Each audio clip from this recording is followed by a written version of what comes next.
Next मैं बात करना चाहूँगी इंटरव्यू स्टेज का, जो फाइनल होता है यूपीएससी एग्जामिनेशन में। तो इंटरव्यू के लिए मैं यही बोलना चाहूँगी कि सबसे इम्पॉर्टेंट है आप अपना जो डैफ होता है उसको बहुत अच्छे से प्रिपेयर करें, क्योंकि मेजॉरिटी क्वेश्चंस आपके डैफ से ही पूछे जाते हैं।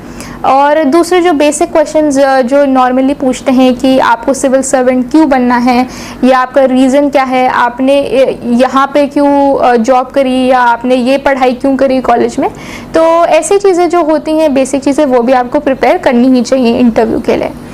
और इंटरव्यू में जैसे मैंने भी काफ़ी मॉक इंटरव्यूज़ दिए थे, क्योंकि कभी मेरा इससे पहले एक्सपीरियंस नहीं दिया है कोई प्रोफेशनल इंटरव्यू देने का, तो मैंने काफ़ी मॉक इंटरव्यूज़ भी लिए थे। मुझे लगता है उससे भी आपका कॉन्फिडेंस बूस्ट होता है, आप प्रिपेयर्ड होते हो। तो मैं वही सजेस्ट करूँगी कि आप भी काफ़ी मॉक इंटरव्यूज़ दें। दूसरी बात यह है कि आपको करंट अफेयर्स से भी आपका अपडेटेड रहना चाहिए इंटरव्यू के टाइम भी, क्योंकि करंट अफेयर्स से काफ़ी सारे क्वेश्चंस आते हैं। फॉर एग्जांपल जिस दिन मेरा इंटरव्यू था उस दिन सुबह न्यूज़पेपर में प्रधानमंत्री ने उज्ज्वला योजना 2.0 लॉन्च करी थी, और उस दिन न्यूज़पेपर की वो हेडलाइन थी।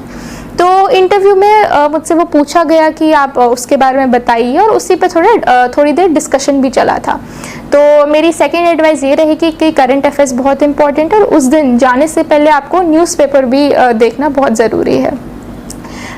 दूसरी चीज़ मैं ये बोलना चाहूँगी कि उन कैंडिडेट्स के लिए जो सीधे कॉलेज के बाद प्रिपरेशन कर रहे हैं, या जिन्होंने जॉब नहीं करी है जैसे मैं हूँ, तो नॉर्मली इंटरव्यूज़ में लोगों से उनकी जॉब या प्रीवियस एक्सपीरियंस के बारे में पूछा जाता है, जो मेरे केस में नहीं था। तो इंस्टेड जो बोर्ड मेंबर्स थे उन्होंने मुझे प्रैक्टिकल क्वेश्चंस ज़्यादा पूछे, मुझे टेस्ट करने के, और केस स्टडीज़ भी दी।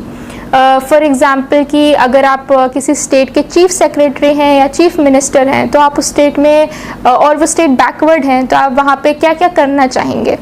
तो ऐसी चीज़ें वो आपसे भी पूछ सकते हैं, तो आपको इनके आंसर्स भी रेडी करके रखने चाहिए।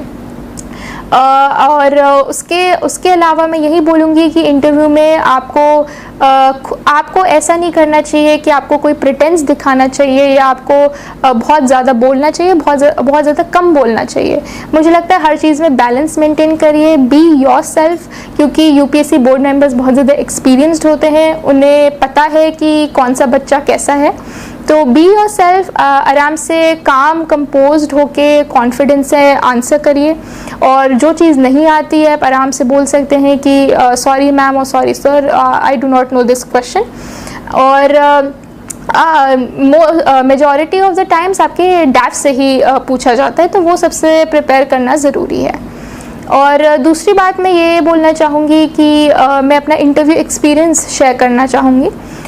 जैसे मेरे इंटरव्यू में भी मुझसे डैफ से क्वेश्चंस पूछे गए थे। फॉर एग्जांपल मेरी हॉबी के बारे में पूछा गया था, पेंटिंग के बारे में। फिर मेरे ऑप्शनल से भी क्वेश्चंस पूछे गए थे, जो political science and international relations है, तो जो करंट में उस टाइम जैसे चल रहा था वो मुझसे पूछा गया था। फिर जैसे मैंने आपको बताया उज्ज्वला योजना के बारे में पूछा गया था। फिर मुझसे प्रैक्टिकल क्वेश्चंस पूछे गए थे, केस स्टडीज़ दी गई थी।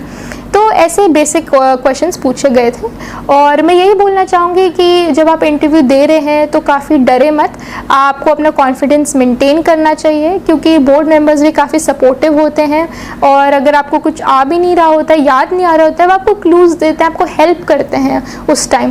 तो ऐसा कुछ मतलब ऐसी कोई बात नहीं कि आप डरें, आपको जस्ट अपना काम होके इंटरव्यू देना चाहिए।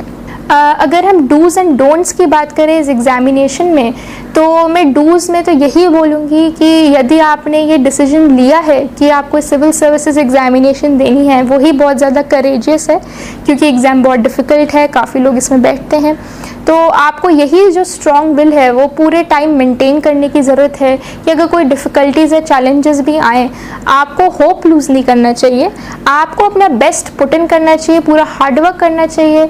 मुझे लगता है अगर आपने ये सब किया है तो सफलता बिल्कुल प्राप्त हो सकती है। सब जो सारे कैंडिडेट्स हैं जिन्होंने ये एग्ज़ाम क्लियर करी है, वो भी आपकी तरह ही हैं, तो अगर उन्होंने करा है तो आप भी कर सकते हैं। अगर हम डोंट्स की बात करें तो मुझे लगता है डोंट्स में यही है कि कि आप बहुत सारे सोर्सेज ना रेफ़र करें क्योंकि आप खुद कंफ्यूज हो जाते हैं। लिमिटेड सोर्सेज रखिए, उन्हीं को बहुत अच्छे से रिवाइज करिए, तो आप आप जो क्वेश्चंस हैं उनको आंसर कर सकते हैं।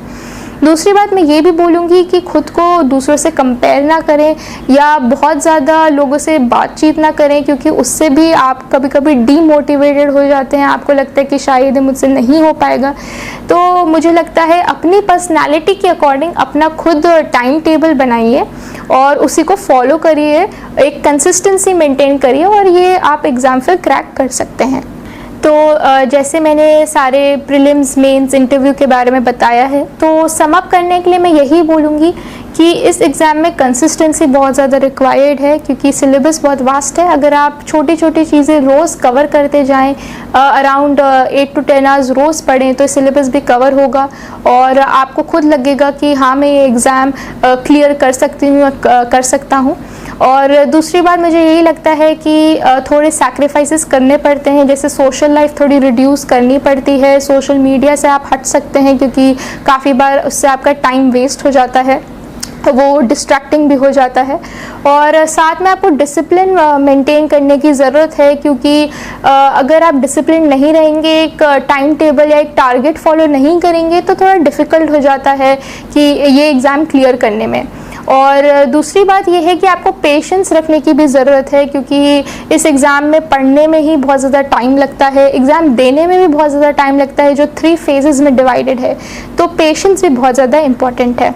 तो मुझे लगता है यदि आप अपना बेस्ट पुट इन करेंगे, अपना हार्ड वर्क देंगे, तो आप ज़रूर सफलता प्राप्त करेंगे। एंड मैं सारे कैंडिडेट्स को यही बोलना चाहूँगी, ऑल द बेस्ट।